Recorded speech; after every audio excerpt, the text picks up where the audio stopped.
Boris Johnson's got three main objectives really today. One is to say, I'm going to make it more affordable for people on lower incomes to buy their own home. Second of all, I'm going to increase the number of houses that are available. And third, one of his key priorities is let's move the narrative on now from parties into real policy. He's going to lay out that policy in Lancashire at a speech later today, and we've got a bit of an idea ahead of that. We are a bit light on the detail, but what we think he's going to say, the first and key thing is to extend the right to buy to tenants, those people living in housing accommodation, social housing. It's a policy that was first put in place in the 1980s under Margaret Thatcher. And the second of all, there's an idea that he may say that that housing benefit you could be on will let you use that to pay for a mortgage. Well, let's find out a little bit more about how this could work. Someone who was selling houses in 1980, I'm sure he won't appreciate me saying that, was James Baring, a partner now at Felicity J. Lord. Thank you very much for speaking to me. How did it work under Margaret Thatcher? Morning, Rosie, morning. It worked beautifully in many ways. I was working down in Battersea in the 80s, and we were dealing with a lot of local authority properties on the Ethelberger estate. I have a slightly distorted view of it insofar as I only saw the properties and the vendors of people who were selling. I'm sure that Lady Thatcher's dream was the home ownership, which people loved. And I'm sure that some of them did buy the properties and continue living there and then pass it on to their children, and that was the dream.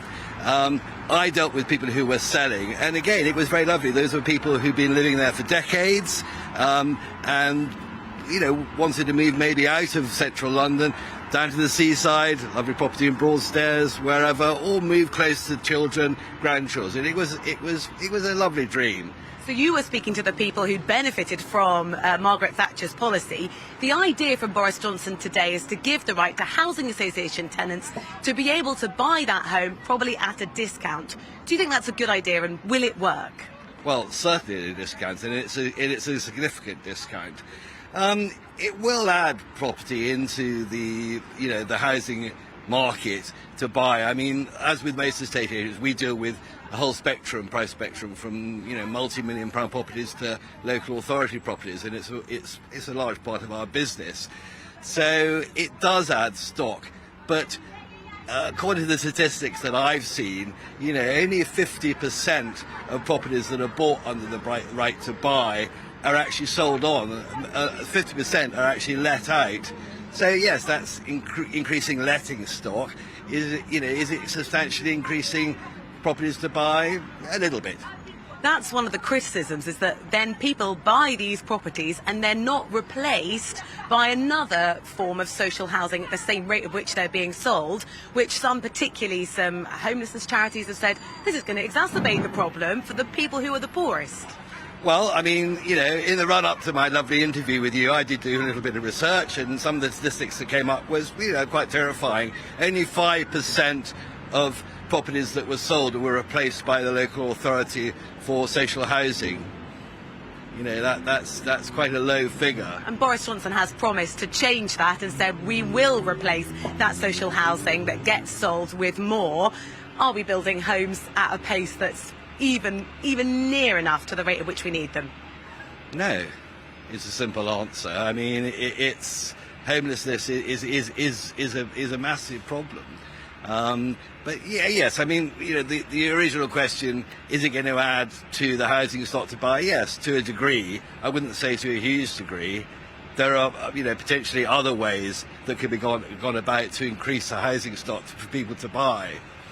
And with the rental, they come back onto the rental market at a higher level than they would have been, rent-wise, than they would have been if you were, paying a council rent. That rent from a private landlord is often subsidised by the taxpayer, etc., etc. So I mean, it's very contentious. It's complicated.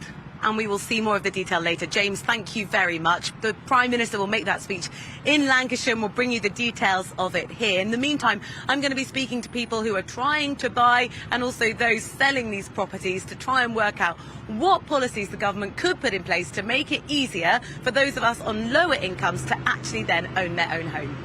OK, Rosie, thank you. Well, here in the studio, let's talk to property expert Russell Quirk. Good to see you this morning. Look, in terms of social mobility, this could be a real step forward, couldn't it? Well, it's a good thing depending on who you are, isn't it? So if you're a social housing tenant and you're now going to be given the opportunity to buy your home, generally at a huge discount. So the average discount across these right-to-buy properties is anything around 40 to 45%. So it's huge in terms of discount. So yes, that's good. I think, as has just been pointed out though by Rosie, the big problem which the government never solves with all of these announcements is that they're kind of, and you could call this a distraction technique, I think, at the moment, couldn't you, given where Boris Johnson is right now. All of these things seem to be focused on the demand side rather than supply side. So, not only, as has just been mentioned, do we see this kind of this disparity in terms of the social housing properties that get bought and not replaced, but we're also going backwards now in terms of the amount of homes that are being built in the UK. So the government's own target is 300,000 homes to be built every year. We've only ever got close to that once or twice in the last 20 or 30 years. Last year, we went backwards and we only built 180,000 homes. So we're not solving the fundamental problem, not just in terms of provision and supply, but of course, if we did provide more homes, then actually we might end up with a market that's a little bit more balanced and doesn't see these huge increases in value that we've seen over the last 2 or 3 years. Where the average home now is at least 20% more expensive than it was before the pandemic. I mean, it's such a difficult one to solve. I mean, you can see the ambition, but then the problem behind it, as you say, is making sure that you do provide that social housing and you don't have that shortfall, which historically we saw happen the last time this policy was brought in. Yeah. So, how do you solve that? I mean, we're talking about making sure it's easier to develop on brownfield sites and policies like that. I think that, so Michael Gove apparently is about to also make some announcements around planning, whereby effectively neighbourhoods will have the veto on whether you're allowed to have your extension or your new home built, which is hardly going to speak towards providing more homes. I mean, if anything, it's going to make provision of new properties, go backwards. You're calling us a nation of NIMBYs. We are. We absolutely are a nation of NIMBYs, which is ironic considering, so many of us live in new homes that perhaps 5, 10, 20 years ago were themselves, on green fields. The problem we've ended up with, I think, is that, and I mean this with no disrespect to them, but the big house builders, so the likes of Bovis and Taylor Wimpey and Persimmon and so on, they effectively are now responsible for over 50% of all new homes built in the UK. They also, by way of Section 106 agreements, are responsible for the social housing contingent generally that comes off the back of those planning permissions. So we've really left our entire housing provision as a nation in the hands of the shareholders of 10 companies. So my suggestion, actually, in terms of the solution, is that the government gets hold of this in terms of actually maybe the government even starting to build houses themselves. And I don't just mean council homes like we did many, many years ago, back in Macmillan's day when we built some 300,000 a year.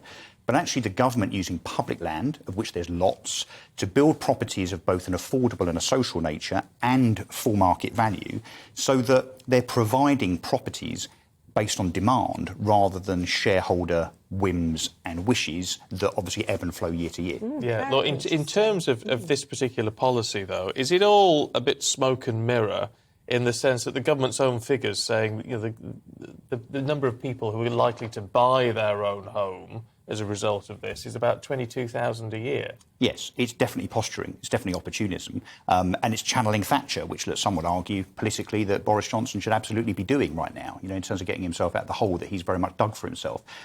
So yes, and the other announcement, as Rose has just mentioned, of course, is that there's a potential for housing benefit claimants to be able to use housing benefit for the purposes of getting a mortgage. Now, I looked at those numbers this morning. The average housing benefit provision, the actual payment that's made to housing benefit claimants, is £95 a week. Now, when you calculate that out, that ends up at a mortgage of £25,000.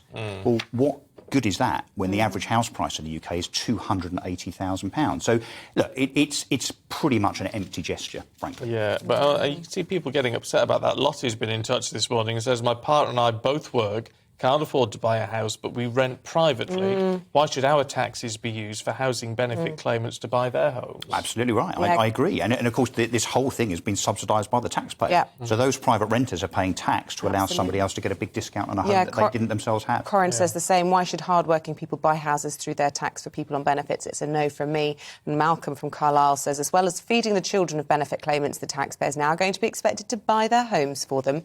Well, politically, homeowners apparently, according to the Conservatives, are more likely to vote Tory. That's what this is all about.